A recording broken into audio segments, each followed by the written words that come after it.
Bismillahirrahmanirrahim. Alhamdulillah wassalatu wassalamu ala Rasulillah wa ala alihi wa sahbihi wa man tabi'ahu wa wala, amma ba'd. Tuan yang terutama Datuk Paduka Haji Muhammad Azian dan Datin, yang dimuliakan Pian Orang Kaya Maharaja Diraja Datuk Seri Paduka Haji Awang Abdul Wahab dan Datin, Yang Mulia Datuk Paduka Haji Ruslan,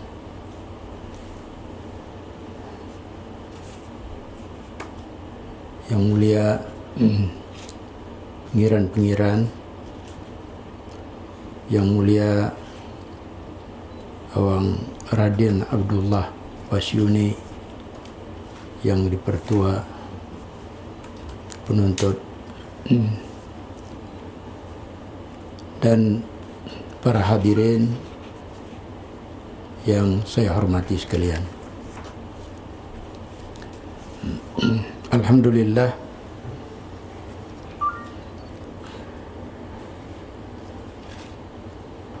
saya diminta oleh pihak kedutaan melalui Yang Mulia Ustaz Haji Sumali, Pegawai Ugama, untuk bercakap mengenai kanun atau undang-undang jenayah syariah yang telah pun dititahkan untuk dilaksanakan di negara kita, Brunei Darussalam. Sebenarnya saya sudah banyak bercakap mengenai dengan perkara ini, dan hasil dari cakap-cakap saya atau ceramah-ceramah saya mengenainya sudah pun alhamdulillah dapat dibukukan dalam 2 edisi bahasa Melayu dan bahasa Inggris.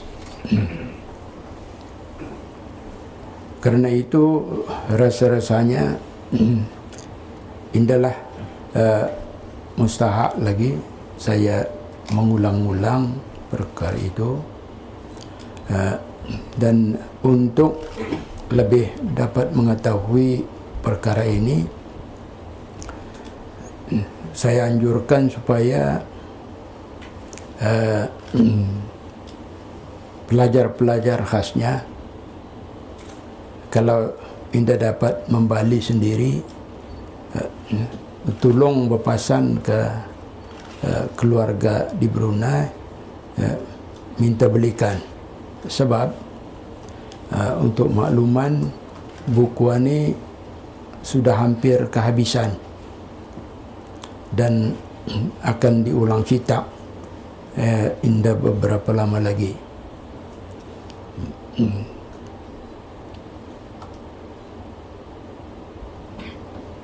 Kerana itu saya anjurkan supaya penuntut-penuntut jangan ketinggalan kalau mau benar-benar untuk mengetahui kedudukan perkara kanun undang-undang jenayah syariah ini. Semua dalam buku itu pada anggapan saya boleh dapat menolong untuk memahami apa ia kanun atau undang-undang jenayah syariah yang sebenarnya. Saya bercakap meliputi perkara-perkara yang dinamakan undang-undang jenayah syariah. Satu perkara mustahak untuk kita kongsi mengetahuinya, sebaik-baik sahaja ke bawah duli Yang Maha Mulia Paduka Seri Baginda Sultan dan yang di-Pertuan Negara Brunei Darussalam melancarkan naskah Akta Perintah Kanun Jenayah Syariah di dalam Majlis Ilmu pada 12 hari bulan Oktober 2013 yang lalu. Belum sampai sehari selepas pelancaran itu, dalam media sosial internet, kumpulan hak asasi pun komen. Mereka komen, kononnya langkah Brunei melaksanakan hukuman jenayah syariah adalah sebagai kuno, indah modern, kuno, dan berundur ke belakang. Belum sampai sehari dari ke bawah duli melancarkan itu, mereka sudah komen. Artinya dengan amat terburu-buru sekali mereka komen tanpa mengkaji apa-apa, tanpa meneliti apa-apa, tetapi terus komen dengan terbupuh gapah. Mereka komen. Berasas atau tidak berasaskah komen itu tak kira. Yang penting mereka komen. Nah, inilah pendirian di luar sana. Mereka bukan nak kaji dulu apa yang kita buat, bukan nak nilai dulu baik buruknya, bukan, tetapi terus tuduh indah bagus. Apa yang kita dibuat indah bagus, terus tuduh buruk, indah bernilai, kuno, berundur ke belakang. Apa makna kuno? Kuno indah modern lah, indah maju. Berundur ke belakang,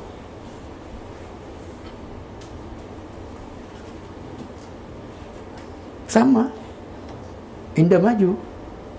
Yang maju ialah marah ke hadapan. Tetapi mereka komen, kita berundur ke belakang.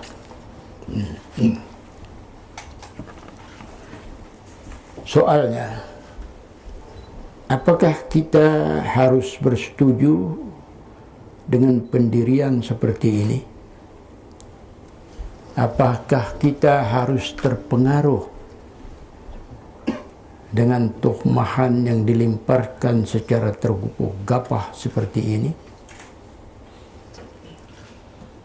Jangan. Rugi kita. Rugi. Bahkan kita mesti awas, waspada. Ini adalah satu bentuk penjajahan baru untuk menjajah minda kita, minda seluruh warga jagat, terutama kita orang-orang Islam. Kena jaga ini, kena hati-hati ini. Sasaran paling depan sekali ialah kita. Sebagai contoh, cuba kita lihat tudung kepala wanita muslimah, tudung kepala perempuan muslimah dengan tak pasal-pasal boleh jadi isu hak asasi. Saya yakin pelajar-pelajar semua sudah tahu ini, semua membaca mengenai isu tudung kepala muslimah jadi isu hak asasi. Bahkan sampai naik ke parlimen Nabi sedia. Untuk mewajarkannya ia dilarang. Untuk mewajarkan tudung kepala muslimah dilarang. Sampai memanjat naik ke parlimen Nabi sedia. Kata mereka, ia dilarang kerana berlawanan dengan hak asasi manusia. Menyuruh memakainya adalah satu penindasan terhadap kaum wanita. Itu ia punya alasan, hujahnya.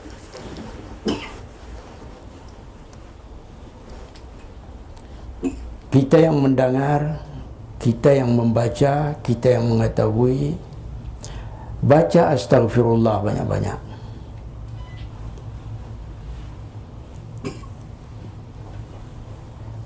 Kalau kita orang Islam termakan pendapat ini, berarti kita boleh sesat. Kalau kita angguk kepala mengaku perkara ini betul, apa yang dibuat oleh mereka betul, kita boleh masuk dalam golongan sesat. Waliyazubillah. Masuk dalam golongan yang mengamalkan ajaran sesat. Sebab apa? Sebab Al-Quranul Karim menyuruh memakainya. Tiba-tiba kita mengambil pendapat lain yang berlawanan dengan ajaran Al-Quran. Artinya kita melawan Al-Quran. Melawan Al-Quran hukumnya haram. Dilaknat oleh Allah Subhanahu wa ta'ala. Ke sana larinya. Jadi kena awas ini. Tudung kepala muslimah bukan urusan kita, bukan mahu kita, tetapi urusan Allah. Mahu Allah sendiri. Perintah daripada Allah. Firman Allah Subhanahu wa ta'ala, Ya ayyuhan nabi, qul li azwajika wa banatika wa nisa'il mu'minin yudnina 'alayhinna min jalabibihin dzalika adna ay yu'rafna fala yu'dhaina wa kana Allahu ghafuran rahima. Tafsirnya, wahai Nabi, Allah Ta'ala bercakap kepada Nabi, wahai Nabi, katakanlah kepada istri-istrimu, anak-anak perempuanmu, dan perempuan-perempuan yang beriman seluruhnya, hendaklah mereka itu memakai jilbab mereka, supaya dengan yang demikian itu mereka lebih mudah dikenali, lalu mereka pun tidak akan diganggu. Adalah Allah itu Maha Pengampun lagi Maha Penyayang. Jilbab dalam ayat ini artinya pakaian yang longgar yang menutupi seluruh badan kecuali muka dan tapak tangan. Maknanya di sini kepala juga termasuk untuk ditutup. Ini perintah Allah. Urusan Allah, bukan urusan kita, bukan urusan parlimen, bukan. Nampak kita ini? Ini perkara pakaian orang perempuan telah diambil langsung oleh Allah menjadi urusannya sendiri. Dipasing kepada Nabi. Suruh baginda itu memberitahu istri-istri baginda, anak-anak perempuan baginda, dan seluruh perempuan-perempuan yang beriman, supaya memakai jilbab, termasuk artinya tudung kepala. Tiba-tiba ada pihak lain melarangnya, memandang jelek, memandang buruk perintah ini sebagai tidak menghormati hak asasi. Siapa mereka? Mahu challenge ilmu Allah Subhanahu wa ta'ala. Allah kata bagus, mereka kata tidak. Siapa mereka? Begitulah juga dengan undang-undang jenayah syariah. Begitulah juga dengan undang-undang jenayah syariah. Kata Allah Subhanahu wa ta'ala, undang-undang ini bagus dan adil. Tetapi mereka kata tidak bagus, malah kejam dan tidak berperi kemanusiaan, kuno, berundur ke belakang.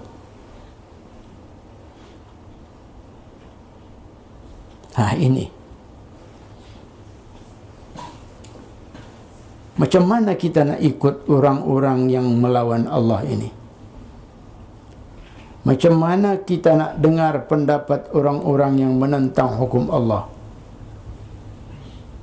Kita fikir-fikirlah. Apa manfaatnya? Apa faedahnya? Tidak ada sama sekali. Bahkan buruknya ada. Kalau kita ikut, kita pakai juga pendapat mereka itu, akidah boleh rosak. Mereka tidak akan henti-henti cuba menyuntik kita dengan kata-kata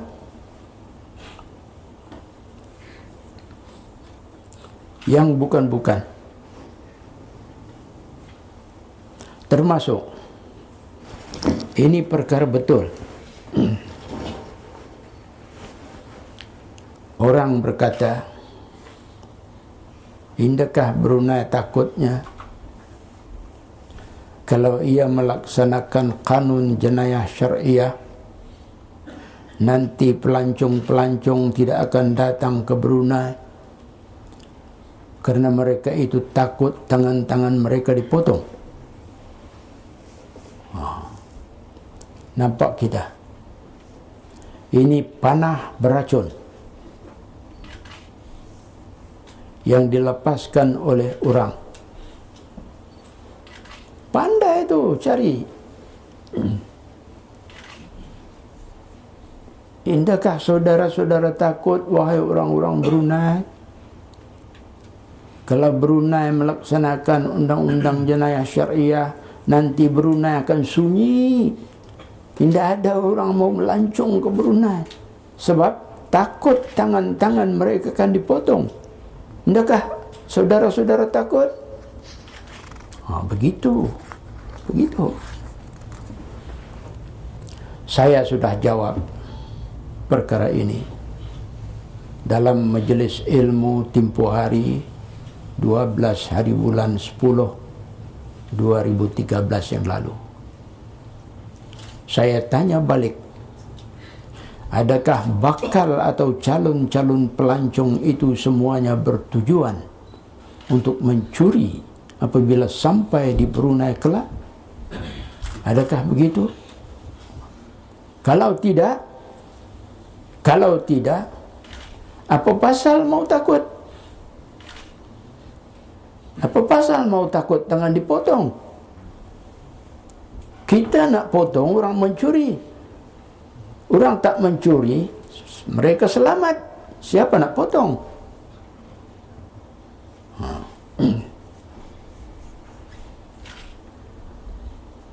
Ini undang-undang Allah, undang-undang manusia lagi tidak mau menganiaya orang pasal-pasal. Apalagi undang-undang Allah Ta'ala.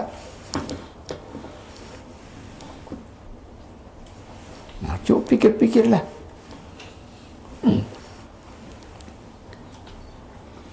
Bahkan undang-undang Allah Ta'ala, ia memberi perlindungan kepada semua, bukan saja pelancong, bukan saja orang Islam, bahkan orang bukan Islam pun diberi perlindungan sama oleh undang-undang Allah Subhanahu wa Ta'ala.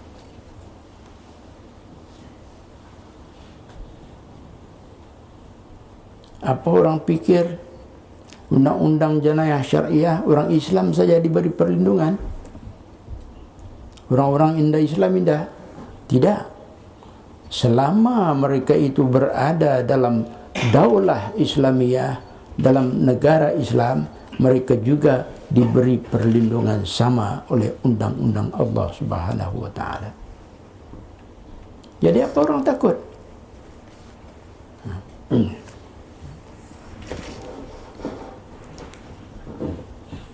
Ini bukan retorik.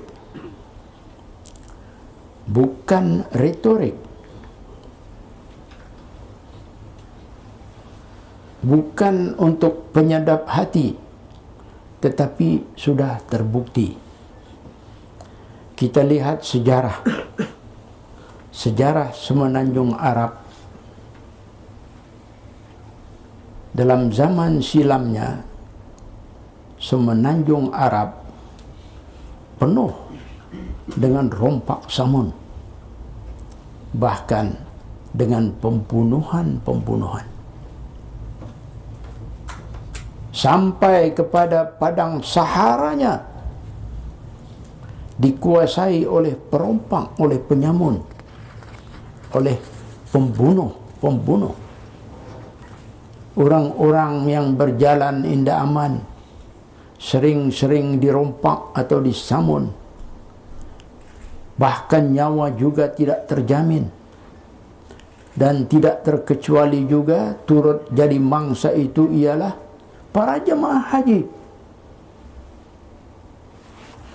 Jemaah haji dulu-dulu dalam zaman silamnya bukan orang naik kapal terabang.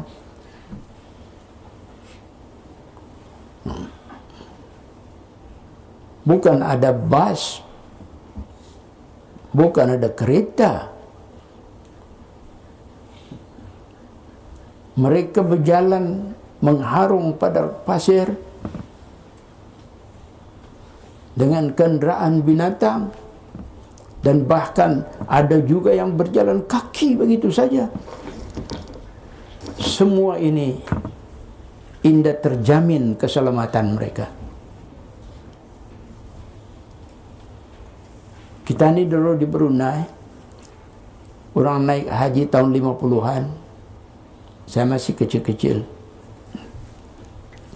Orang dulu-dulu kalau naik haji bertangis-tangisan tu. Akan melepaskan orang naik haji itu bertangis-tangisan tu. Orang yang tinggal bertangis-tangisan, orang yang akan pergi pun bertangis-tangisan. Sebab kita ni pun mengetahui bah angin bahaya di sana tu bah.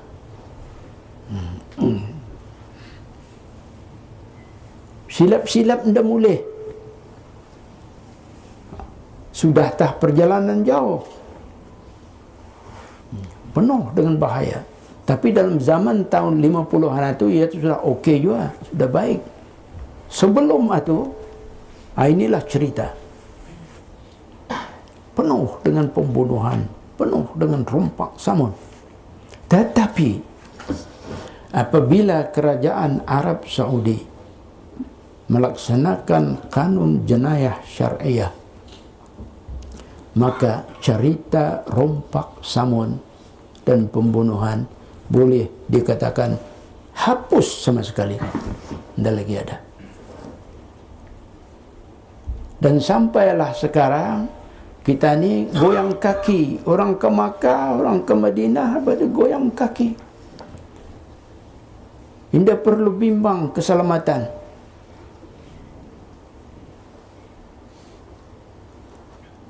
Kalau di tempat lain manusia macamnya tu punya banyak macam giok kita ni. Makkah tu bukan besar, kecil.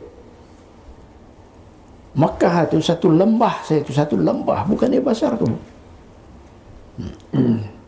Kalau yang datang 2 juta, datang 3 juta. Kalau dalam zaman silamnya dulu, indah kita ni boleh duduk, indah boleh tidur, berkawal saja tu. Tetapi sekarang mana ada? Mengapa macam ini? Apa sebab? Sebab orang memakai undang-undang Allah Ta'ala, melaksanakan undang-undang Allah Ta'ala,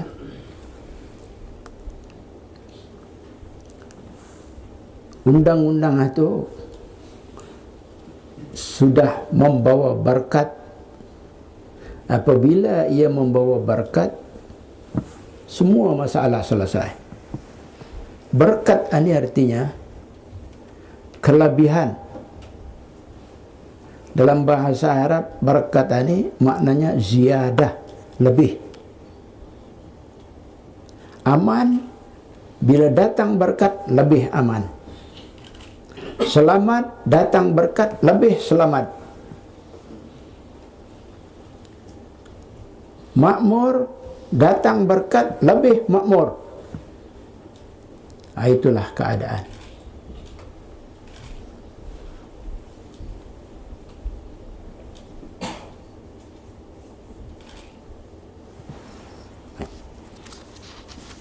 Jadi insya-Allah undang-undang jenayah syariah berjalan di negara Brunei Darussalam. Berkat akan datang, berkat akan tumbuh.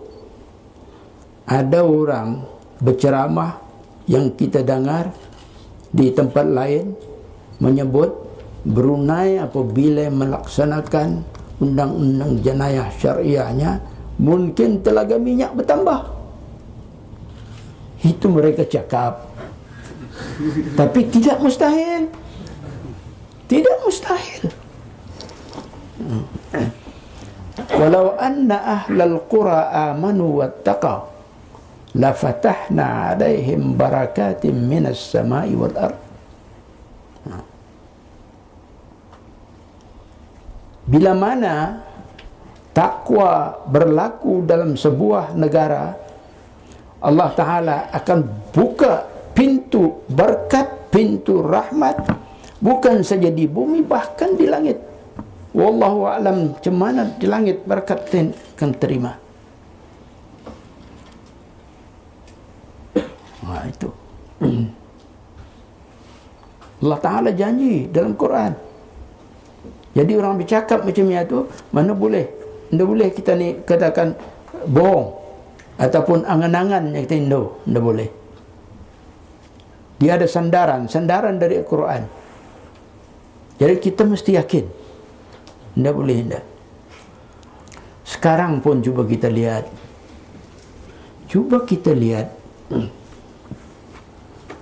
Keberkatan yang datang di Brunei. Cuba kita lihat. Kalau di tempat lain huru hara berlaku, di Brunei alhamdulillah tidak ada huru hara. Kalau di tempat lain bencana alam berlaku, di Brunei Darussalam alhamdulillah tidak ada berlaku perkara itu. Kalau di tempat lain berlaku krisis masyarakat, jenayah bertambah, bunuh sana bunuh sini, tembak sana tembak sini, di Brunei alhamdulillah tidak berlaku semua itu.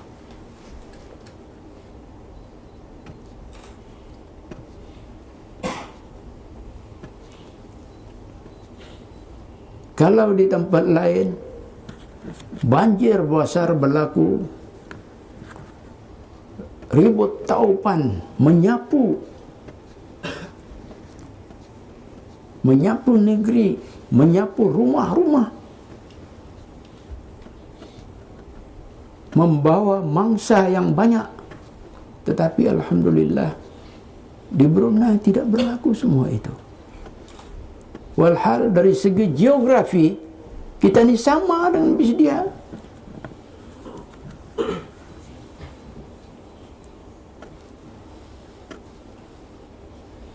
Jadi mengapa angin tidak sama, tidak menuju kita ni juga? Ini mungkin.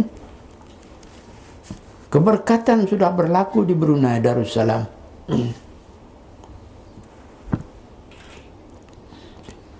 Usaha-usaha, langkah-langkah yang diambil oleh raja kita.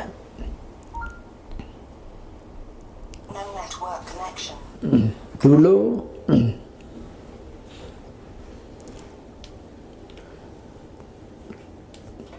kita di Brunei pun pernah menjual arak.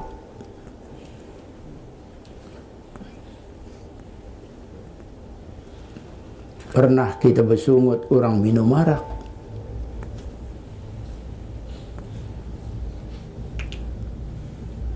Dan Brunei pernah menangani macam mana cara untuk membendung arak. Kita naikkan cukai. Naikkan cukai import. Nanti orang dah terbalik arak. Naikkan cukai import. Saya pernah turut tu meeting macam ini. Naik cukai import. 6 bulan kemudian, setahun kemudian, kita semak balik, kaji balik, apa kesan dari kenaikan cukai import. Mana ada kesan? Lagi banyak import. Dan lagi banyak orang minum.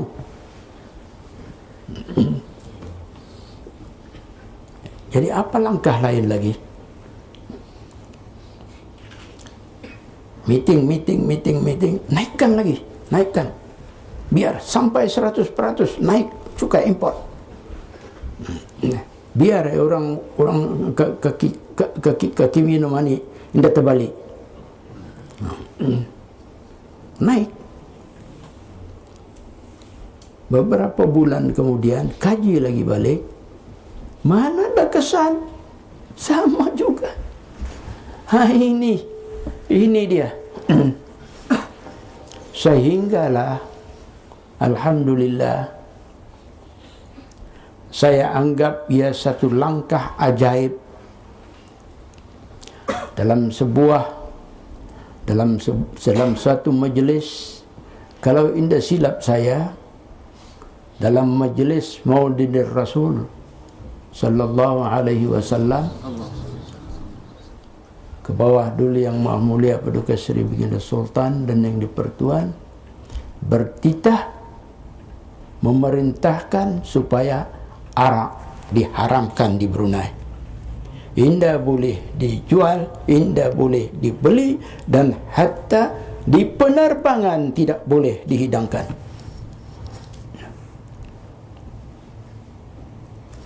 Habis kita cerita arak. Alhamdulillah, sekarang mana ada masalah. Betul, masih ada orang seludup, masih ada orang membawa arak secara haram. Kita tangkap. Bawa. Kita tangkap. Kita ada undang-undang. Tangkap. Undang-undang. Itu gunanya undang-undang. Namun untuk dia dijual secara berterang-terangan, jual di kedai, orang boleh minum di kaki lima, kita ni lalu di kaki lima kita ni melihat orang minum, no, tidak lagi ada. Habis. Brunei bersih, alhamdulillah bersih, tidak seperti di mana-mana.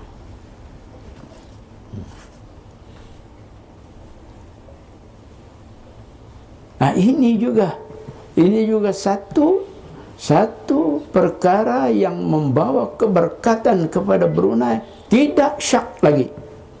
Saya secara pribadi tidak ragu-ragu. Langkah pengharaman arak ini membawa keberkatan yang besar kepada Brunei Darussalam.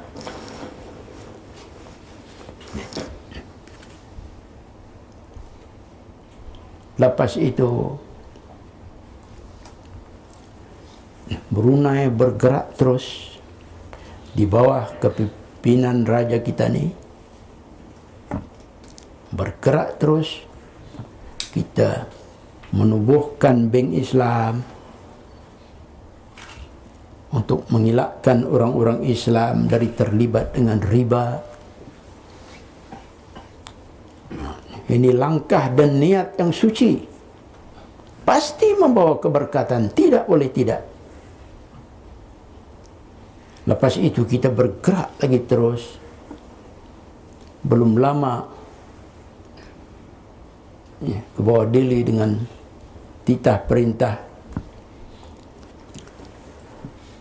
menutup sementara premis perniagaan pada hari Jumat. Bukannya lama, dari pukul 12, jam 12 sampai pukul 2 saja tutup. Lepas satu buka semula. Dan langkah ini saya perhatikan dan orang lain pun begitu juga memerhatikan. Cukup cantik, memberi image yang indah kepada negara Brunei Darussalam. Dari pukul 12 indah lagi ada orang Kuai Libai, titah menyebut Kuai Libai di premis perniagaan, dah lagi ada. Semua tutup. Pasar tani pun berhenti. Pasar Jerudong, pasar Gadong pun berhenti. Alhamdulillah. Semua cantik. Dan lagi ada orang yang mau mencabar Allah Ta'ala. Aku berjalan lagi, tidak mau sembahyang.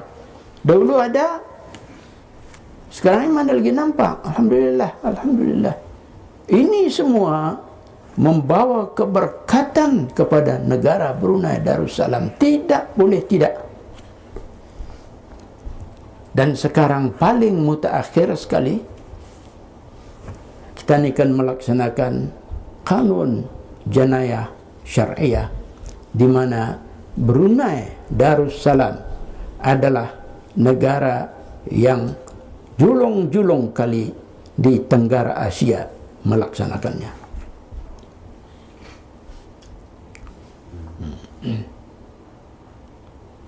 Semua kita ni mesti bersyukur, mesti berterima kasih kepada raja kita ni yang komited dengan Islam, dengan undang-undang Allah Subhanahu wa Ta'ala. Lain lagi macam-macam tu, titahnya mengenai Quran, lain lagi. Baginda mau supaya generasi kita ni generasi Al-Quran. Hebat. Macam-macam lagi.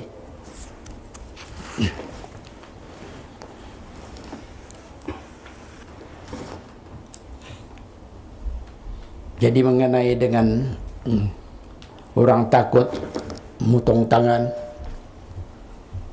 dia mau datang ke Brunei. Cuba kita lihat, di Mekah orang takutkah? Mana ada orang takut? Tiap-tiap tahun Makkah memikir akan menerima orang, sehingga terpaksa mengadakan sistem kota. Kita ni pun kena bari berapa saja kota. Tidak boleh naik haji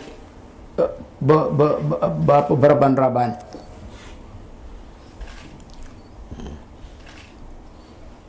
Itu masalah.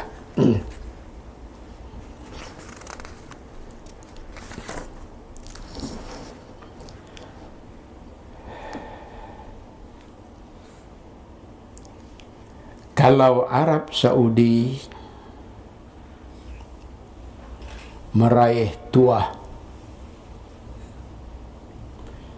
meraih berkat kerana menjalankan undang-undang jenayah syariah,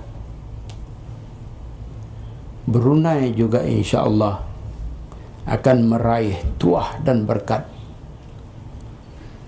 akan dilihat sebagai bintang timur, sebagai bulan purnama, sebagai bunga-bunga kembang di taman yang memikat dan mempesona kesan dari undang-undang Allah Ta'ala ini, insya Allah.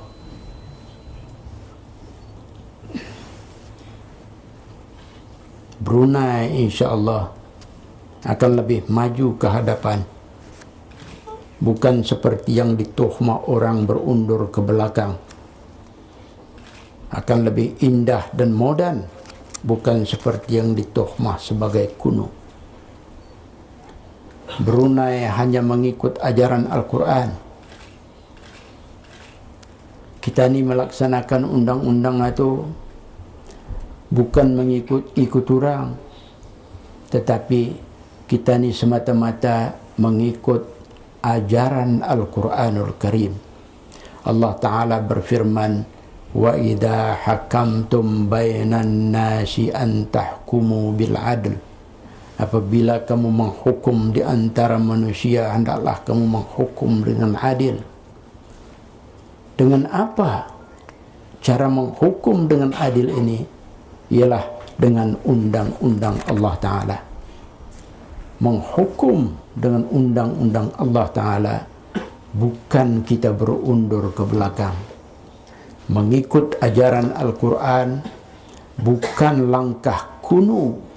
Al-Quran adalah kalamullah, ia bukan makhluk. Al-Quran tidak disentuh oleh pengaruh zaman yang menjadikannya baru ataupun kuno.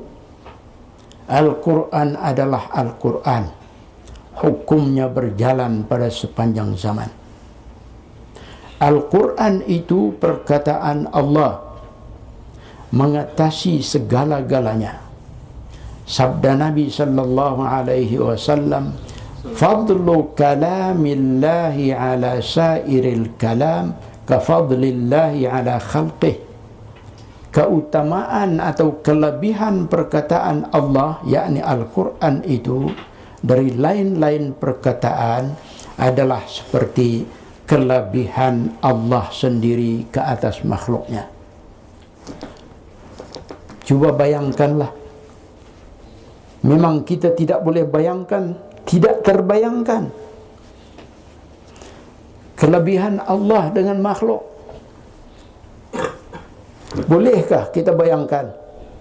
Mana boleh. Allah hebat. Allah lebih segala-gala. Hebat atas hebat. Tidak boleh kita ni gambarkan bagaimana kehebatannya. Sedangkan kita boleh. Orang ini hebat. Orang ini pandai. Orang ini kurang pandai. Orang ini lawa. Orang ini kurang lawa. Orang ini kuat. Ahli Gusti itu kuat. Dan ini kita yang tak ada exercise, macam mana nak kuat? Makhluk boleh. Makhluk boleh kita ukur, tetapi Allah tidak boleh ukur. Itulah perbezaan kalamullah Al-Quran dengan yang lain-lain. Umpamanya seperti kelebihan Allah dengan makhluknya.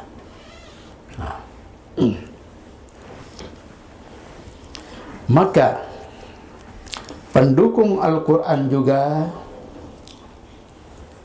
kalau Al-Quran itu hebat,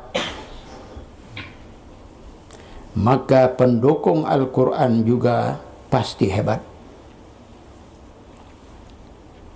Indahlah hebat macam Allah, tetapi ia pasti hebat, kerana Al-Quran itu hebat. Al-Quran itu besar.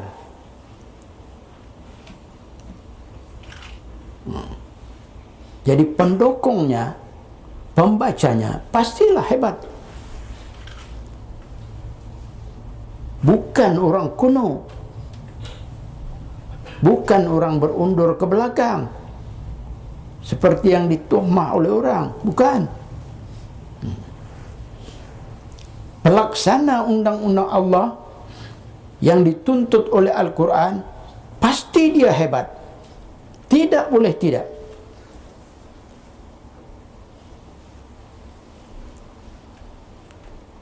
Bukan ia si kuno, bukan ia berundur ke belakang, bukan.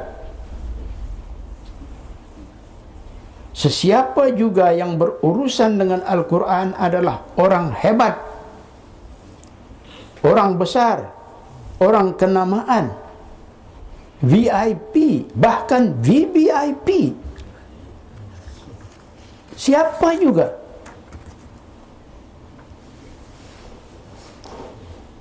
Siapa juga boleh jadi VVIP di sisi Allah. Cuma dengan cara terlibat dengan Al-Quran. Mengapa kita kata begitu? Coba perhatikan hadis qudsi ini.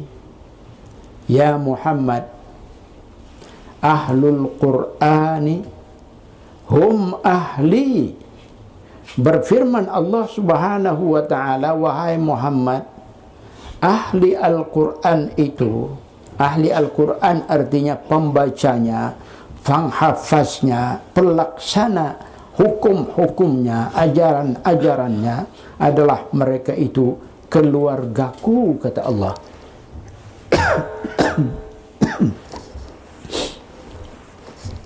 Keluarga Allah.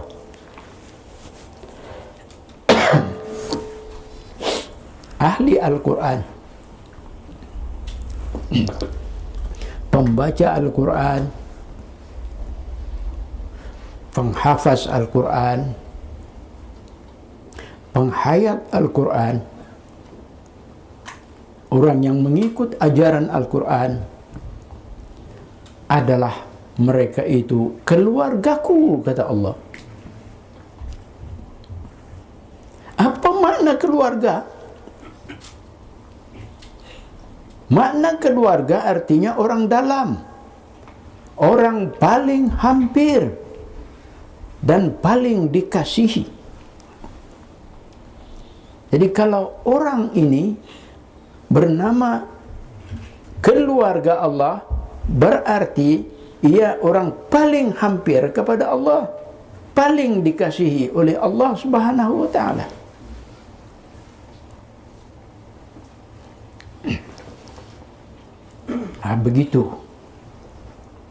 Begitu istimewanya Al-Quran. Mari kita rebut peluang untuk terlibat dengan Al-Quran. Sekurang-kurangnya menjadi pembaca Al-Quran, supaya dengan itu insya Allah kita akan menjadi ahli atau anggota keluarga Allah, berada di bawah perlindungan dan kasih sayangnya.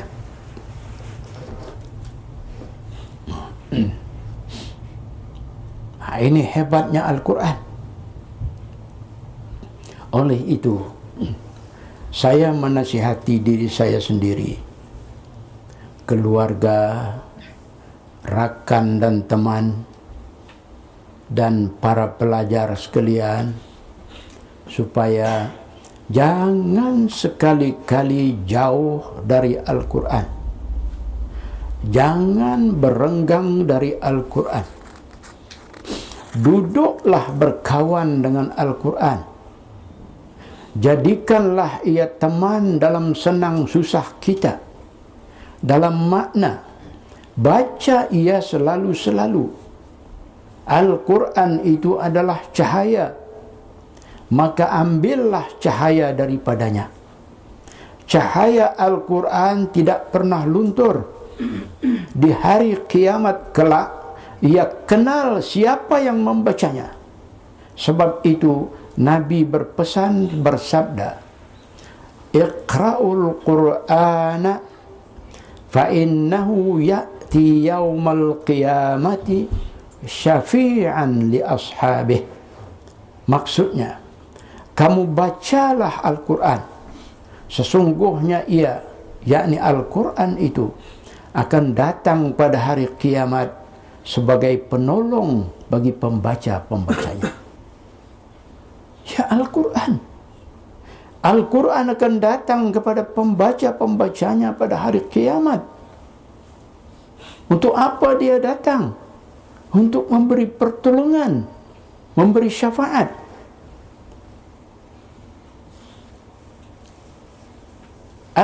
Al-Quran bukan kertas, saudara.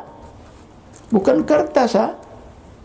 Macam kitab lain kita tulis, ada tulisan, itu kertas. Ini tulisan. Tapi Al-Quran bukan. Al-Quran ia hidup. Ia bukan makhluk. Ini kalamullah, perkataan Allah. Sebab itu jangan kata ini benda beku, benda mati. Tidak. Kita hanya baca saja. Untuk mudah membaca Al-Quran. Untuk mudah mendapat faedah, manfaat Al-Quran. Tetapi dia tidak sama dengan tulisan-tulisan lain, dengan buku-buku lain, tidak sama. Nabi pesan, iqra'ul Quran fa innahu ya'ti yaumal qiyamati syafi'an li ashabih. Kamu bacalah Al-Quran, sesungguhnya Al-Quran itu akan datang pada hari kiamat sebagai penolong bagi pembaca-pembacanya.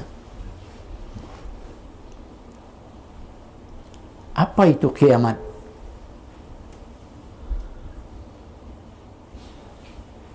Kiamat satu detik menggerunkan, tidak mampu untuk digambarkan, tidak terdaya kita menggambarkannya. Betapa dahsyat kalau bom berangkai digugurkan di tempat yang gugur itu saja.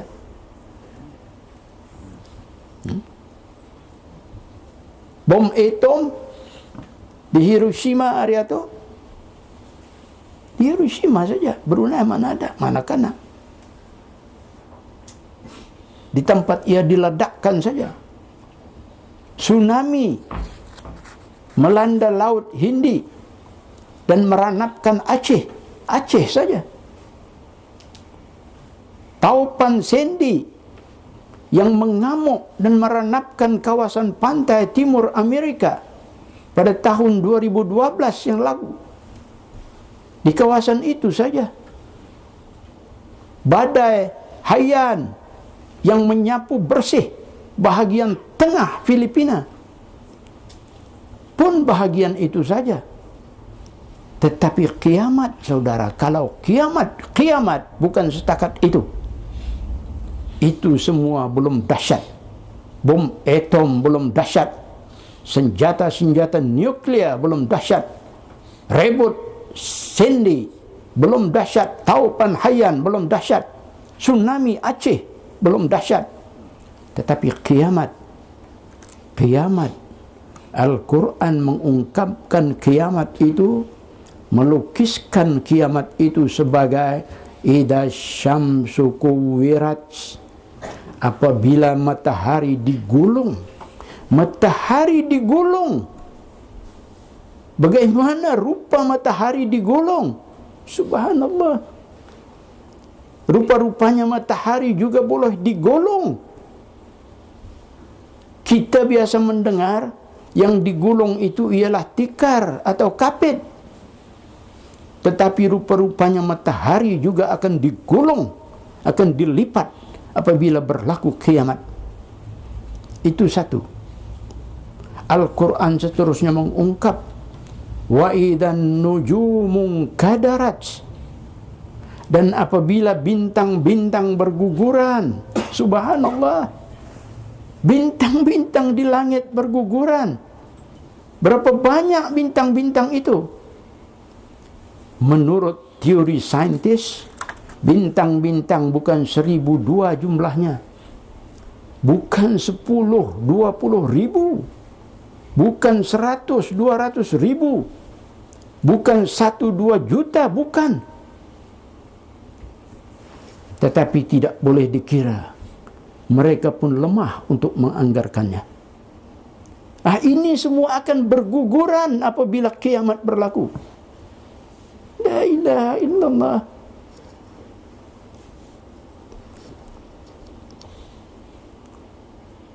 Bayangkan saudara, setakat tahi bintang kalau menimpa negeri, negeri itu akan binasa teruk. Tahi bintangnya kita ni, mentelah pula kalau bintangnya sendiri, bukan tahinya yang gugur.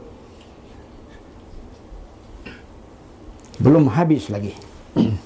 Al-Quran terus mengungkap, wa idzal jibalu suyirat, dan apabila gunung-gunung dilayangkan. Subhanallah, gunung-gunung dilayangkan.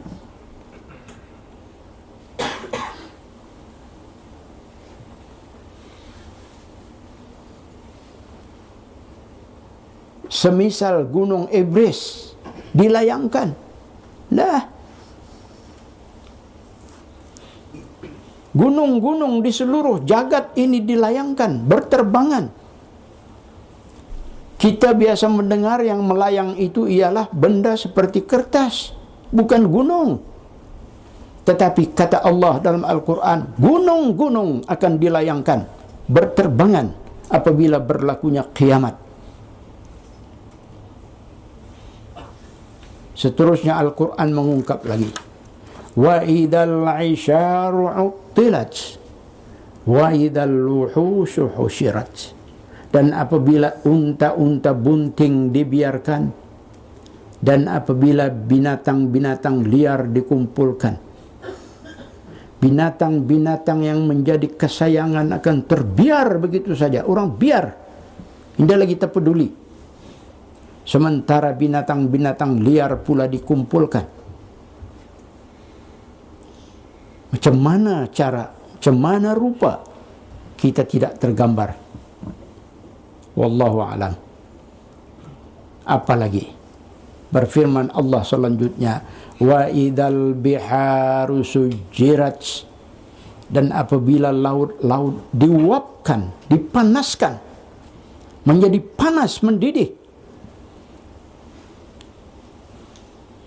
Di mana dan apa yang akan terjadi pada ketika itu kepada kapal-kapal dan lain-lain kenaikan di laut, kepada ikan-ikan dan segala hidupan laut lainnya. Berfirman Allah Subhanahu wa taala seterusnya, wa idzan nufusu zuwijat wa idzal mau'udatu su'ilat, dan apabila diri-diri dipertemukan, dan apabila anak-anak perempuan yang dikubur hidup-hidup ditanya, kerana apa? Kerana dosa apakah mereka dibunuh? Dalam makna pemeriksaan di sini sudah mula berlaku.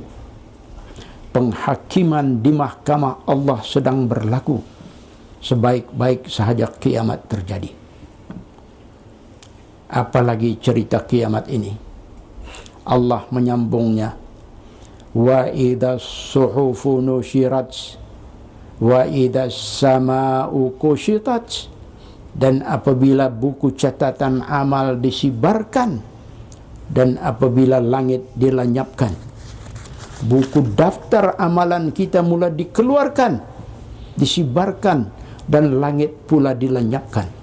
Bagaimana keadaan langit lenyap? Artinya langit sudah tidak ada lagi. Bagaimana ini? Wallahu alam. Hanya Allah jua yang maha mengetahui. Dan selanjutnya Allah berfirman lagi, wa idzal jahimu su'irat wa idzal jannatu uzlifat, dan apabila neraka dinyalakan, dan apabila syurga didekatkan, neraka dinyalakan untuk menerima penghuni-penghuninya, sementara syurga pula didekatkan juga untuk menerima penghuni-penghuninya. Kedua-duanya siap sedia untuk berperanan.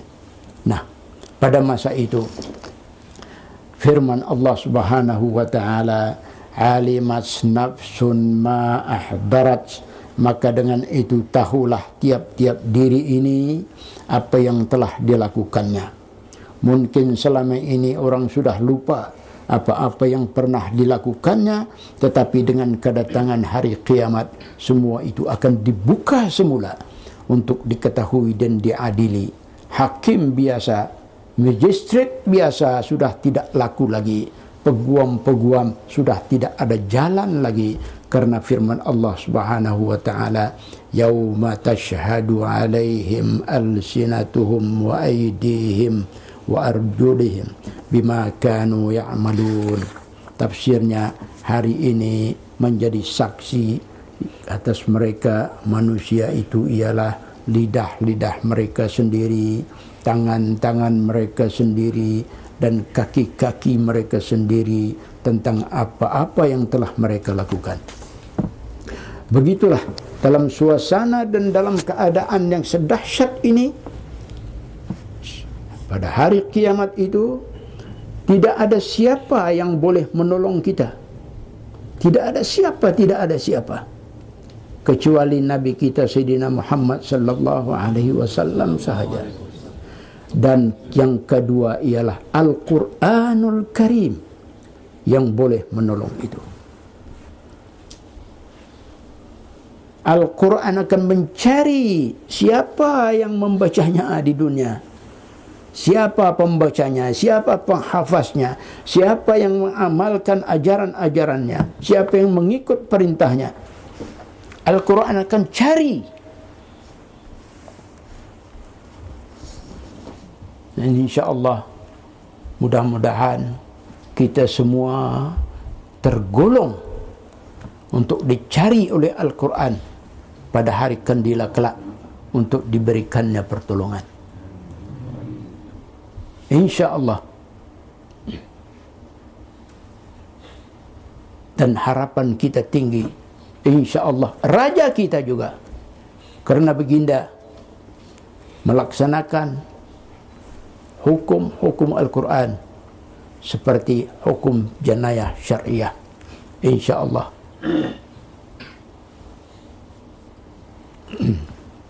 Karena itu marilah kita tagih syafaat atau pertolongan itu dengan banyak-banyak berselawat kepada Nabi dan banyak-banyak membaca Al-Quran.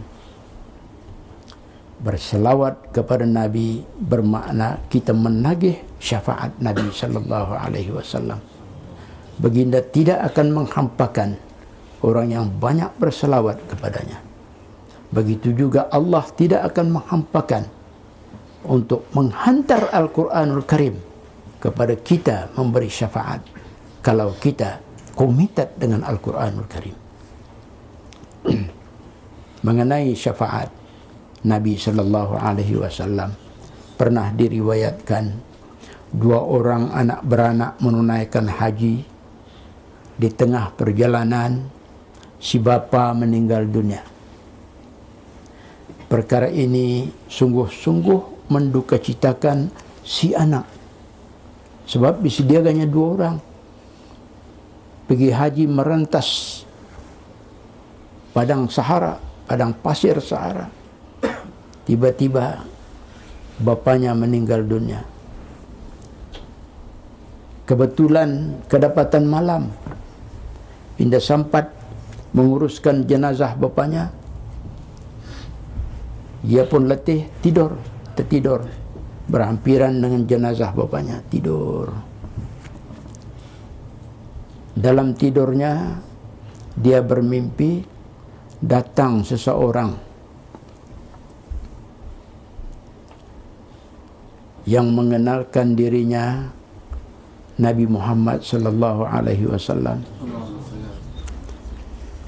dalam mimpinya itu dia melihat Nabi membuka tutup muka jenazah bapaknya dan menyapunya. Sebelum itu, sebelum tidurnya, dia melihat jenazah bapaknya ini mukanya bertukar hitam. Daripada muka biasa putih, bila meninggal muka bapaknya bertukar hitam, legam. Itu membawa ke dia sedih lagi. Tutup dan tertidur. Jadi dalam tidurnya bermimpi Nabi datang membuka muka, tutup muka bapaknya, menyapu.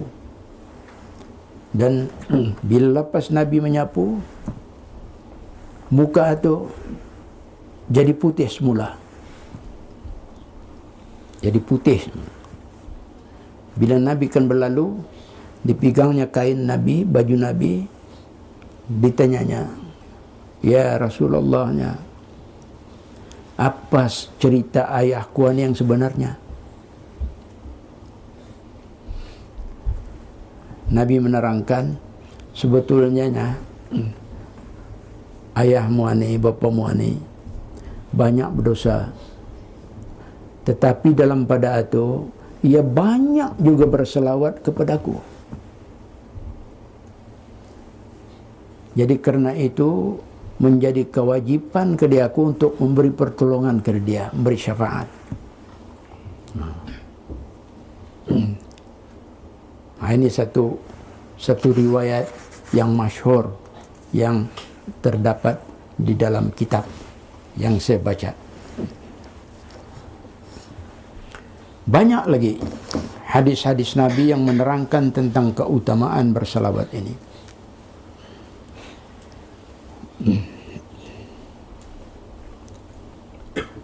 Di antaranya Nabi menyuruh membanyakkan selawat ke atasnya. Barang siapa yang melakukan ini, nescaya dihilangkan segala kesusahannya, diangkat bencana daripadanya, diluaskan rezeki dan disampaikan segala hajatnya. Banyak macam-macam jenis selawat. Boleh dipelajari dan boleh dilihat, dirujuk dalam kitab. Sementara Al-Quranul Karim pula, ia lebih lagi lah. Ia akan datang pada hari kiamat mencari pembacanya untuk menolong. Malah sebelum hari kiamat lagi pun, Al-Quran juga sudah mula menolong. Menolong mayat di dalam kubur. Ini satu riwayat masyhur. Hadis sahih yang masyhur. Nabi SAW memberitahu, man qara'a tabarakalladzi biyadihil mulk kulla lailatin mana'ahu Allah Ta'ala biha min adzabil qabri.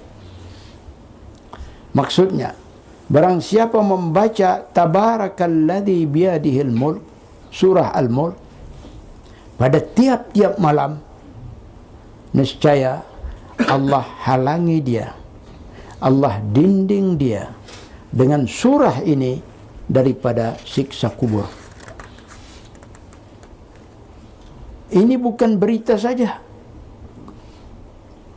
tetapi sudah berlaku, ada buktinya. Allah sudah tunjuk perkara ini melalui satu riwayat yang masyhur juga. Beberapa orang sahabat telah mendirikan khemah di atas kubur, tetapi mereka itu tidak tahu yang tempat itu adalah kubur.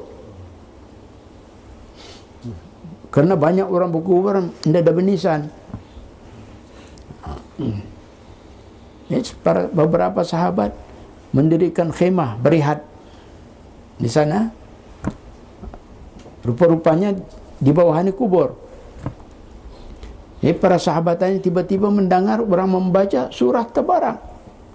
Tabarakalladzi biyadihil mulk wa huwa ala kulli syai'in qadir. dan seterusnya sampai habis. Mana ada jelama, mana ada orang. Tetapi ada suara orang membaca. Rupanya daripada bawah kubur. Orang membaca surah Tabarak. Perkara ini diberitahu kepada Nabi sallallahu alaihi wasallam oleh mereka. Beritahu kejadian ini. Jadi apa komen Nabi, apa jawab Nabi? Baginda bersabda, hiyal mani'atu hiyal munjiyah. Maksudnya surah Al-Mulk yang kamu dengar dibaca itu adalah ia penghalang daripada azab Allah dan penyelamat daripada siksa kubur.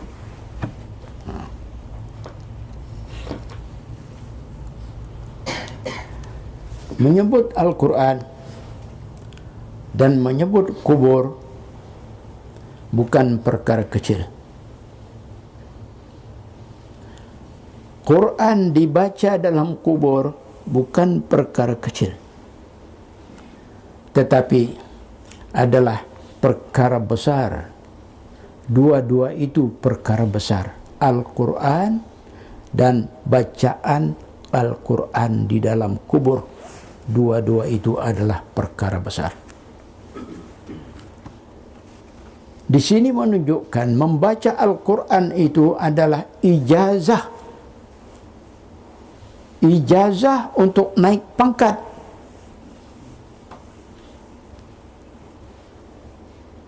Ingat, membaca Al-Quran bukan saja ia menolong, tetapi sekaligus ia adalah ijazah untuk orang naik pangkat. Orang-orang membaca Al-Quran adalah orang-orang besar. Ingat, orang yang dapat perlindungan. Ada bodyguard daripada Allah Subhanahu wa taala, iaitu Al-Quran. Apa yang besar itu? Orang-orang berpangkat. Hamba-hamba Allah yang mulia, yaitu para malaikat, cukup mengenali dan menyukai orang-orang yang membaca Al-Quran. Pada suatu hari, Nabi sallallahu alaihi wasallam bersabda kepada sahabat Abu Dzar Al-Ghifari radhiyallahu an, "Ya Abu Dzar, inna Jibril yuqri'uka salam." Wahai Abu Dzar, malaikat Jibril berkirim salam kepadamu. Malaikat Jibril berkirim salam kepada Abu Dzar. Nabi sampaikan salam Jibril.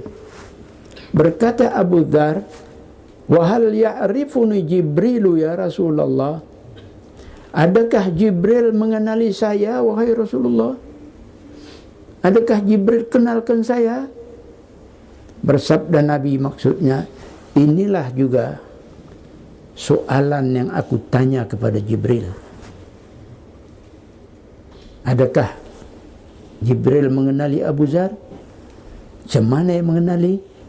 Inilah juga yang aku tanya, kata Nabi, kepada Jibril sebelum kau tanya aku. Menjawab Jibril atas pertanyaan Nabi ini, wa kaifa la a'rifu Aba Dzarrin wa jami'u malaikatis samai ta'rifuh. Bagaimanakah aku tidak mengenali Abu Dzar, wahai Nabi, sedang semua malaikat di langit adalah mengenali Abu Dzar. Jadi macam mana aku pula yang tidak mengenali, sedangkan semua malaikat di langit mengenali Abu Dzar? Hebat ni Abu Dzar. Bertanya Nabi kepada Jibril, wa kaifa arafathu malaikatus sama? Bagaimana boleh jadi begitu, wahai Jibril? Semua malaikat di langit dapat mengenali Abu Dzar. Macam mana boleh macam itu? Apa halnya? menjelaskan Jibril alaihi salam, arafathu bikathrati qiraatihi liqul huwallahu ahad. Adapun Abu Zar itu, nya Jibril, dikenali oleh seluruh malaikat di langit ialah karena banyaknya dia membaca qul huwallahu ahad. Qul huwallah saja. Abu Zar pencinta qul huwallah. Abu Zar penggemar qul huwallah. Sangat banyak membaca qul huwallah. Maka karena itulah dia amat popular, amat diminati oleh seluruh malaikat di langit. Dan sudah setentunya dia mestilah pula dikasihi oleh siapa yang mempunyai kalam ini sendiri, yang mempunyai perkataan ini sendiri. Siapa? Yaitu Allah Subhanahu wa ta'ala. Tanda atau dalil Allah mengasihi penghayat-penghayat qul huwallahu ahad itu ialah apabila Nabi sallallahu alaihi wasallam bersabda memberitahu, man qara'a surata qul huwallahu ahad fi lailatin 10 marat banallahu lahu biha qasran fil jannah. Barang siapa membaca surah qul huwallahu ahad pada malam harinya Nabi sebanyak 10 kali saja, Allah Subhanahu wa ta'ala akan bina untuknya sebuah istana di dalam syurga. Lagi sambungan hadis, man qara'aha fi lailatin mi'ata marrah qala lahu Allahu yaumal qiyamah abdi al-jannatu an yaminika fadkhul. Barang siapa membaca surah qul huwallahu ahad pada malam hari sebanyak 100 kali pada hari kiamat kelak, Allah Subhanahu wa ta'ala berfirman kepadanya, wahai hambaku, syurga sudah pun berada di sebelah kananmu, maka masuklah. Mungkin orang akan bertanya, akan berkata, mudah juga untuk masuk syurga tu. Cuma dengan qul huwallah saja boleh masuk syurga. Boleh dibinakan istana dalam syurga. Kita menjawab, ya betul. Jangan ragu. Dengan qul huwallah orang boleh masuk syurga. Jangan kita ragu. Ini Nabi yang kata. Apa yang Nabi kata semuanya betul. Tidak ada yang tidak betul, melainkan betul. Firman Allah Subhanahu wa ta'ala, wa ma yantiqu 'anil hawa in huwa illa wahyu yuha. Nabi itu tidak berkata-kata sia-sia, melainkan apa yang dikata oleh Nabi itu adalah wahyu yang diwahyukan kepadanya. Apa yang betul? Ia hanya sampaikan, sebetulnya wahyu. Jadi macam mana kita nak ragu? Jangan ragu. Betul. Qul huwallahu ahad pendek, mudah saja dibaca, mudah dihafaz. Ya, kita ni kanak-kanak pun boleh hafaz. Tetapi mari kita tanya diri kita masing-masing, selalukah kita membacanya?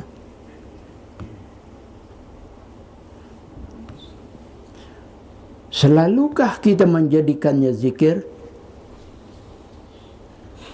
Hari-harikah kita membacanya? Berapa kali kita membacanya setiap malam? 10 kali? 100 kali? Atau 0 kali? Kita orang-orang moden ini, Orang-orang di zaman teknologi tinggi ini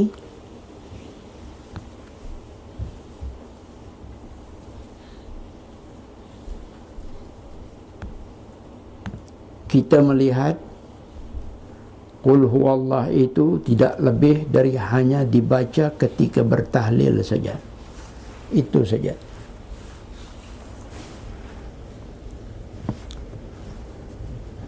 Kita bukan teringat untuk membacanya selalu-selalu di luar majelis tahlil.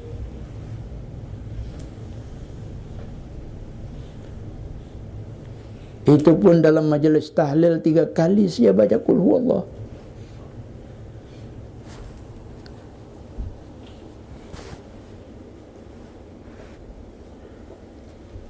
Kita tidak teringat untuk membacanya istimewa pada waktu malam ketika hendak tidur. Hadis menyebut waktu malam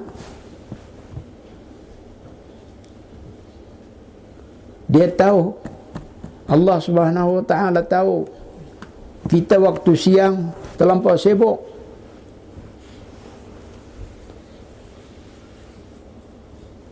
Tapinya hadis, siapa yang membaca 10 kali waktu malam, siapa yang membaca 100 kali waktu malam.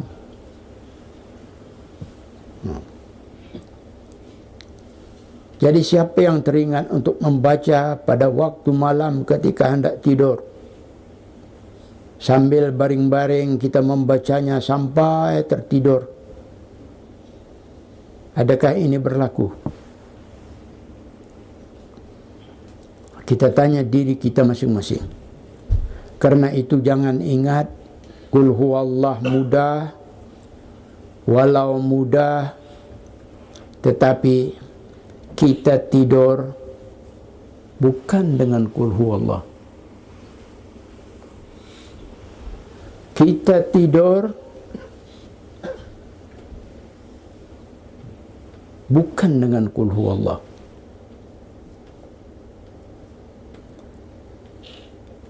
Kita tidak teringat pun untuk tidur dengan Qul huwallah. Tetapi kita tidur dengan apa? Kita tidur dengan television.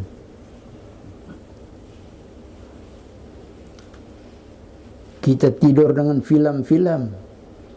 Sampai kita ni tidur, film belum lagi bertutup.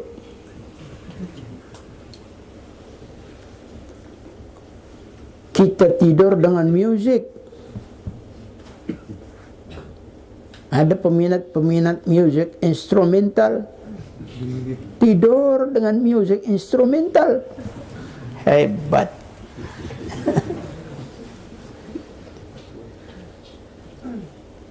Tidur dengan sukan.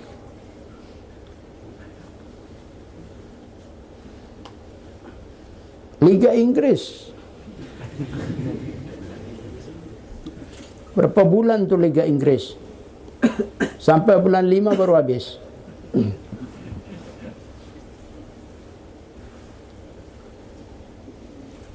Berbanding sahabat Abu Dzar Al-Ghifari radhiyallahu an,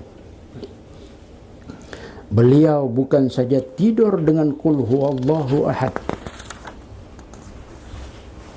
malah dalam semua keadaan beliau itu tetap bersama-sama dengan Qul huwallahu ahad. Ketika duduk dengan Qul huwallahu ahad, ketika berdiri dengan Qul huwallahu ahad, ketika berbaring dengan Qul huwallahu ahad, ketika berjalan-jalan dengan Qul huwallahu ahad, ketika berada di atas kendaraan dengan Qul huwallahu ahad, ketika sehat dengan Qul huwallahu ahad, ketika sakit dengan Qul huwallahu ahad. Itulah Abu Dzar Al-Ghifari radhiyallahu an. Pendeknya, Qul huwallahu ahad bagi Abu Dzar Al-Ghifari ialah rakan rapat sahabat dan bahkan kekasih. Makanya kerana itu Abu Dzar Al-Ghifari radhiyallahu an telah menjadi favorit kepada para malaikat di langit. Hanya qul huwallah. Itulah Al-Quranul Karim. Walaupun ia cuma surah terpendek, qul huwallahu ahad, namun dalam pendeknya itu ia padat dengan mukjizat, padat dengan berkat. Malah satu kuasa yang mampu untuk membawa orang ke surga dengan izin Allah. Satu kuasa untuk memberikan pertolongan kepada pembaca-pembacanya di alam kubur, seperti yang kita telah sebutkan tadi. Surah Tabarakalladzi biyadihil mulk adalah surah penyelamat dari siksa kubur jika ia dibaca pada setiap malam. Nah, menyebut kubur ini,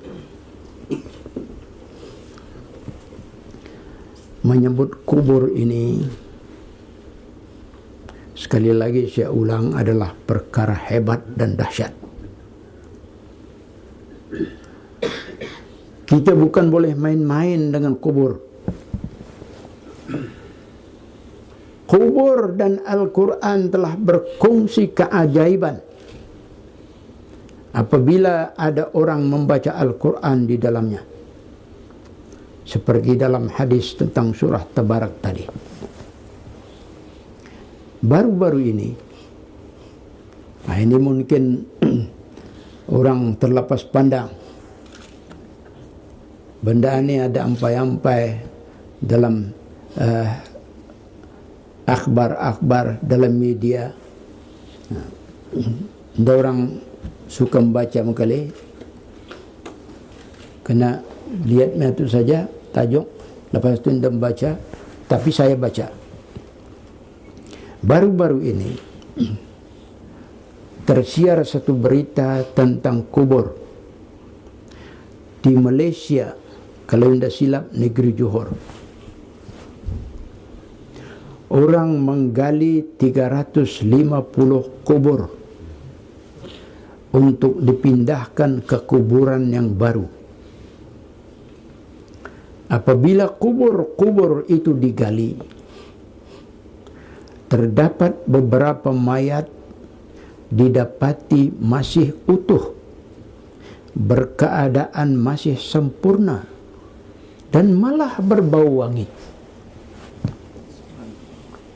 Satu daripada mayat itu dikenali sebagai telah dikebumikan semenjak dari 7 tahun yang lalu. Sementara 2 mayat lagi telah dikebumikan semenjak dari belasan tahun lagi. Namun mayat-mayat itu masih saja sempurna, tidak reput, dan malah berbau wangi. Satu dari mayat dikenali sebagai seorang lelaki dalam masa hidupnya berkhidmat sebagai guru agama. Satu lagi mayat, juga lelaki, dikenali sebagai rajin ke surau atau ke masjid. Sementara satu lagi ialah mayat seorang perempuan tua. Anaknya yang telah berumur 77 tahun pada masa ini dipetik sebagai berkata, mungkin saja, katanya, mayat ibunya yang tidak reput itu adalah balasan baik yang diterima oleh ibunya, karena ketika hayatnya ibunya ini seorang guru mengaji Al-Quran, mengajar kanak-kanak Al-Quran tanpa upah, tanpa bayaran. Saya ingat, katanya, ibu juga sentiasa mengamalkan salawat, berzikir, dan suka bersedekah. Kita lihat ketiga-tiga kategori mayat yang tidak reput ini dihubungkan orang dengan kerjaya guru agama. 1, 2, suka ke surau atau ke masjid, dan 3, menjadi guru mengaji Al-Quran. Sebagai guru agama dan pencinta surau atau masjid, tentu saja mereka itu juga adalah layak untuk dianggap rapat dengan Al-Quran, komited dengan Al-Quran, menjadi penghayat kepada Al-Quran, sama saja dengan guru Al-Quran sendiri.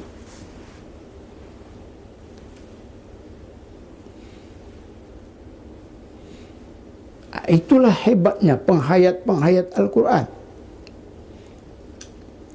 Mana kita tahu mayat-mayat yang tidak reput ini adalah pembaca-pembaca Al-Quran yang ikhlas, pembaca-pembaca di siang hari dan di malam hari, termasuk penghayat surah Al-Mulk pada tiap-tiap malam. Kita tidak tahu, tetapi Allah tahu. Namun sebagai bukti zahir dan sebagai kebiasaan menurut logik akal, ketiga-tiga kategori guru agama, pencinta surau atau masjid, dan guru mengaji Al-Quran ini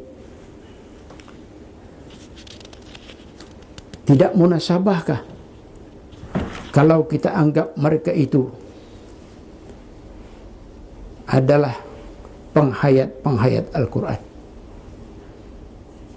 Tidak munasabah kalau kita menganggap mereka itu tidak terlibat dengan Al-Quran. Pencinta surau atau masjid berjam-jam duduk di dalam surau atau di dalam masjid, apa mereka buat? Menonton TV kah? Tidak. TV tidak ada tempat di surau atau di masjid. Yang menempati surau dan masjid ialah naskah-naskah Al-Quran. Orang tidak berwakaf peti television untuk masjid, tidak. Tetapi mereka berwakaf Al-Quran, berwakaf kitab-kitab Al-Quran, kitab-kitab agama. Jadi kalau begitu, pencinta surau, pencinta masjid, walaupun kita tidak nampak, yang duduk berjam-jam di surau, di masjid, tentu di tangan-tangan mereka itu ialah naskah-naskah Al-Quran. Tentu dari mulut-mulut mereka itu melompat ayat-ayat Al-Quran.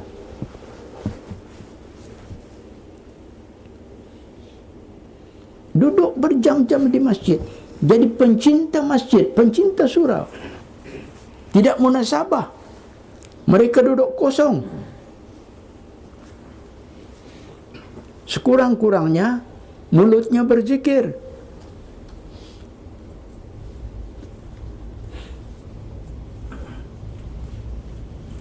Dan kelazimannya mereka ambil naskah Quran, buka, baca. Begitu juga guru agama. Kalau benar-benar dia penghayat ilmu agama, guru agama, kalau benar-benar dia berilmu, dia penghayat ilmu agama, dia tidak akan berenggang dengan Al-Quran. Salah seorang guru kita rahimahullah rajin membaca Al-Quran. Apabila dia membaca Al-Quran, air matanya pasti menetes. Dia menangis. Tidak boleh tidak. Dia pasti menangis. Baca surah Al-Fatihah pun menangis. Sebab guru ini guru bahasa Arab. Guru saya ini guru bahasa Arab. Dia paham arti Arab Al-Quran.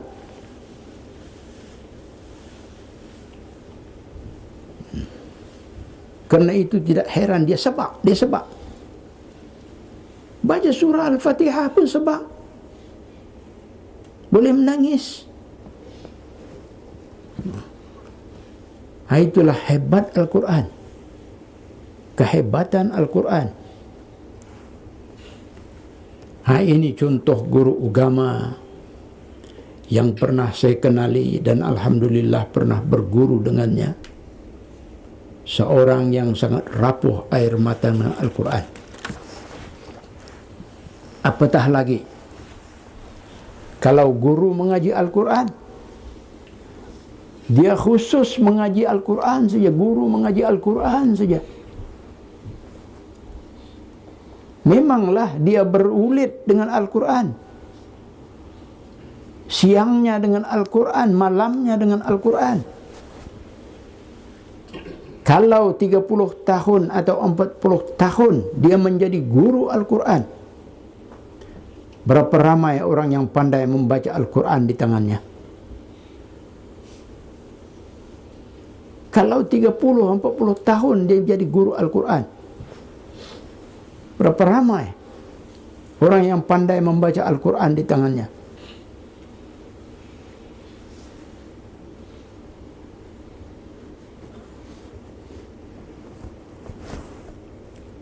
Dan berapa banyak pahala yang dikautnya dari pembacaan Al-Quran selama 30 atau 40 tahun itu. Tahukah kita Al-Quran ada mengandungi sebanyak 1.027.000 huruf menurut satu riwayat. Bayangkan kalau guru ini membaca Al-Quran selama 30 atau 40 tahun dengan tidak berhenti-henti, dan katakan dia mengkhatam paling minima sekali sahaja dalam setahun. Paling minima sekali saja dia mengkhatam dalam setahun.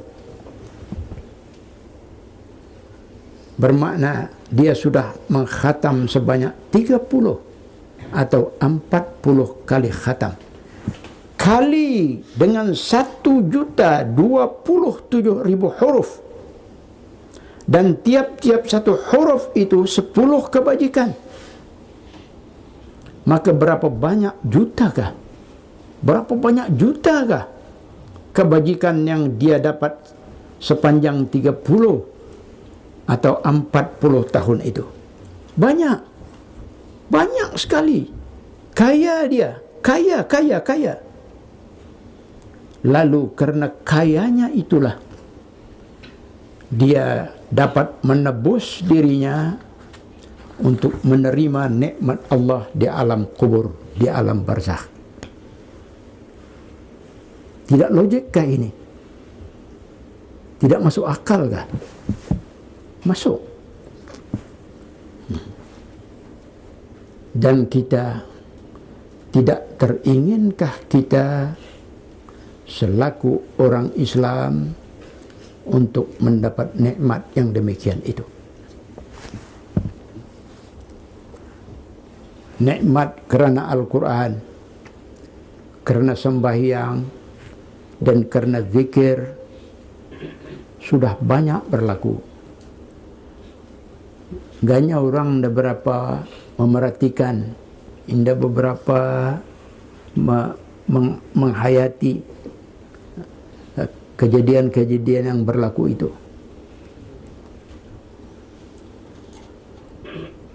Kita tidak mau mengambil pengajaran daripadanya. Al-Hasanul Basri rahimahullah, seorang ulama besar, beliau ini berkulit kehitaman, kulit hitam. Pada suatu hari dia melintas di hadapan orang ramai. Dia melintas di hadapan orang ramai. Macam kita ni ramai-ramai macam ini. Hasan Al-Basri melintas. Kita ni tentu melihat ke dia, ia melintas.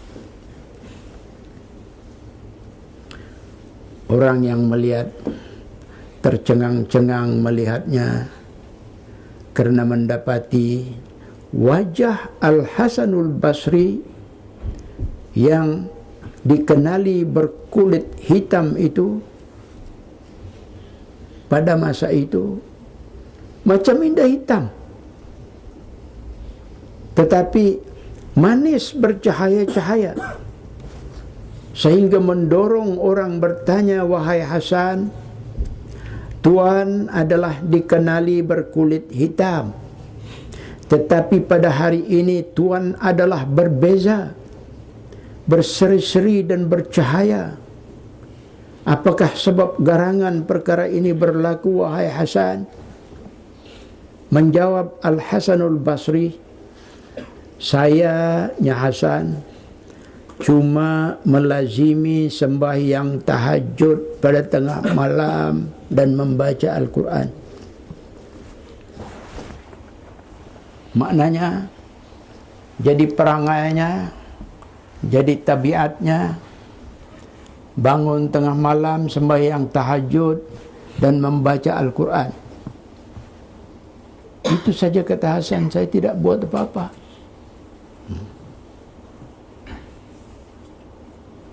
Subhanallah. Maknanya sembahyang tahajud dan membaca Al-Quran jadi penaik seri muka. Wajah Hasan yang hitam jadi berseri-seri sehingga mempesonakan orang, mendorong orang bertanya karena tahajud dan membaca Al-Quran. Mukanya berseri-seri. Siapakah yang mahu mengambil pelajaran daripada kejadian ini? Di England ini sekarang musim sejuk. Malam lebih panjang daripada siang. Jam 2 pagi kita terbangun. Adakah kita sembahyang tahajud dan membaca Quran? Terbangun pukul 2 pagi. Adakah kita teringat pergi ke bilik air, ambil air sembahyang tahajud dan baca Quran sedikit? Adakah begitu kita buat? Kalau ada, alhamdulillah, insya-Allah akan dapat cahaya tahajud dan cahaya Al-Quran seperti Al-Hasanul Basri rahimahullah. Saya nasihatkan kepada pelajar-pelajar,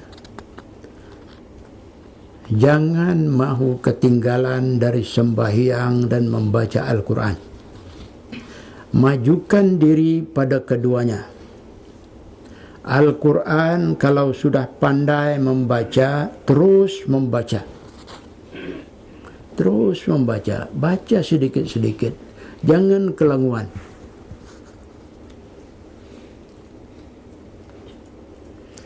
Ambil masa pada setiap hari untuk membacanya. Kalau belum pandai, jangan lambat-lambat belajar.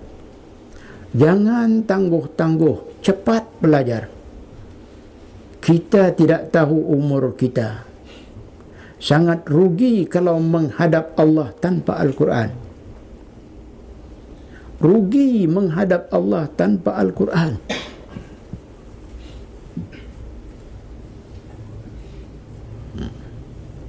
Itu satu. Yang kedua, kita juga tidak tahu umur dunia. Nanti bila tiba hampir kiamat, tulisan Al-Quran menurut hadis akan diangkat, hilang atau terhapus dari naskahnya. Ada riwayat lain, Quran itu akan balik semula ke asalnya, seperti sebelum ia diturunkan. Kemana? Kepada Allah.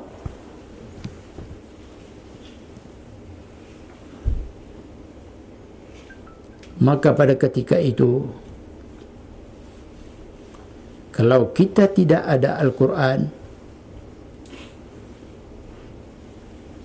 tidak pernah baca Al-Quran, tidak mau baca Al-Quran, akan kempunanlah kita. Akan kempunanlah kita.